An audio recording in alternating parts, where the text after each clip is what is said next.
The rain had stopped, leaving a slick sheen on the cobblestones of Blackwood Estate. Elias Thorne felt it clinging to his skin, a physical manifestation of the unease that had settled deep within his bones. It wasn't the rain itself, but the changes within him. He could feel them now, a subtle hum beneath his skin, a shifting of his very being. His reflection in a rain puddle revealed an unsettling truth. His skin shimmered with an unnatural iridescence, faint veins pulsed beneath the surface, an unsettling mockery of life.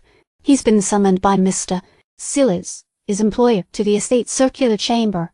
Silas believed Blackwood's journals held the key to stopping the encroaching madness gripping the nation, a madness tied, as far as they could tell, to the old man's experiments with something beyond human understanding. Elias's role was simple: decipher the journals, understand the science, and, if possible, neutralize whatever threat Blackwood had unleashed. He hadn't known then that the knowledge would come at such a cost. The chamber was a bizarre confluence of forgotten science and unsettling artistry. Pulsating crystals hummed with an unseen energy, tarnished instruments lay scattered about like discarded toys, and fragmented portraits stared down from the walls, their faces blurred and distorted. The air hummed heavy with the scent of ozone and something vaguely floral, sickly sweet and utterly unnatural. "You've been altered," a voice rasped. Elias turned to face the caretaker, a man as tall and gaunt as a scarecrow, his eyes burning with an unsettling intensity. "I am well, thank you," Elias replied, trying to keep his voice steady. The man was an unsettling fixture in the estate, silently attending to the old man's decaying laboratory. He seemed to know more than he let on. "The harmony accepts you," the caretaker continued, ignoring Elias's polite dismissal. "Your resistance is quaint." A voice echoed within Elias's mind, fragile and distant, like a memory struggling to surface. "He lies. He seeks to bind you. It was a fragmented whisper, a consciousness clinging to the edges of his own. The fragmented woman. "Who are you?" Elias demanded, focusing on the caretaker to block the invading thoughts. "A facilitator," the caretaker replied, a thin smile twisting his lips. "A shepherd guiding a lost sheep to its flock." He took a step closer, his hand reaching out, a slow, deliberate movement. "Embrace your destiny, Elias Thorne. Join the chorus." The fragmented woman's voice intensified, urgent and insistent. "The music box. Protect it. It is the key. Elias stumbled backward, knocking over a stack of dusty tomes. The sound seemed to momentarily distract the caretaker. He focused on the center of the chamber, where a music box sat perched on a velvet cushion. It was a beautiful thing, inlaid with mother of pearl and silver, but the melody it played was discordant, unsettling, a twisted lullaby that seemed to resonate within his very soul. "You cannot stop what is coming, Elias," the caretaker hissed, his hand darting out and seizing Elias's arm. "The Weaver has foreseen your actions. He is coming for you."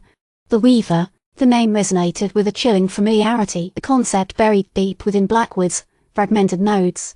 A being responsible for the foundation of the harmony, an architect of madness. Silas found them just as the caretaker's grip tightened. The man burst into the chamber, his face pale with anxiety.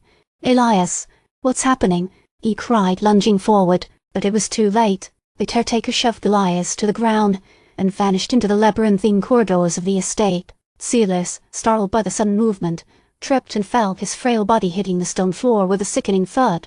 He lay there, coughing weakly, his eyes filled with a mixture of fear and desperation. "Elias, the music box," he gasped, pointing a trembling finger towards the object. Elias struggled to his feet, ignoring the throbbing pain in his arm. He reached for the music box, his fingers brushing against its cool, smooth surface. As he lifted it, a jolt of energy surged through him, a torrent of images and sensations flooding his mind. He saw swirling nebulae, alien landscapes, and a vast, unknowable entity looming over everything.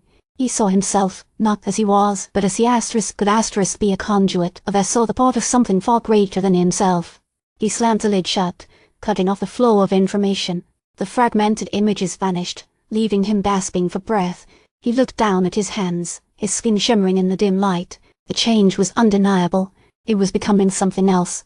"I need to get out of here," he muttered, turning away from Silas. "I have to find a way to stop this." He raced out of the circular chamber, the unsettling lullaby of the music box echoing in his ears. He didn't know where he was going, or what he was going to do, but he knew one thing: he had to protect the music box, and he had to find a way to stop the Weaver. The rain had returned, washing away the remnants of the night, but the darkness within Elias remained, a growing shadow threatening to consume him.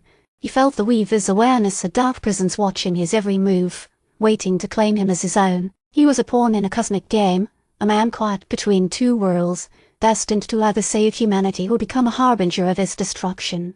And the clock was ticking. The crimson rose lay on the doorstep of Mr. Silas's home, a single perfect bloom against the damp stone. A calling card, a warning. The scent of decay clung to it, a grim reminder of the darkness that lurked just beyond the veil of reality. The fight was far from over, and the Weaver was coming.